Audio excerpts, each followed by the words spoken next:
আজ 2024 সালে 26শে আগস্ট। আজকে জন্মাষ্টমীর তিথি পড়েছে। এই দিনে প্রায় সবার ঘরে ঘরেই এই পুজো হয়ে থাকে। আমিও তাই এই পুজো এবার করলাম। আমার ঠাকুরের আসনে অনেক ঠাকুর আছে। নিত্যদিনের পুজোর সঙ্গে আজ জন্মাষ্টমীর পুজো পালন করেছি। প্রথমে নারুগোপালের ছবি, শ্রীকৃষ্ণের মূর্তি ও লোকনাথ বাবার মূর্তি স্নান করিয়ে নিয়েছি। তারপর শ্বেত চন্দন পরিয়ে মালা ও পুষ্প নিবেদন করে নিয়েছি।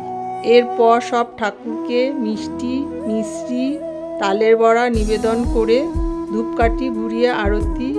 সব শেষে জন্মাষ্টমীর পাঁচালি ও লোকনাথ বাবার ব্রতকথা পাঠ করে শঙ্খ ও উলুধ্বনি দিয়ে প্রণাম করে পুজো সম্পন্ন করেছি। শুভ জন্মাষ্টমীতে সবাইকে জানাই আন্তরিক প্রীতি, শুভেচ্ছা, অভিনন্দন।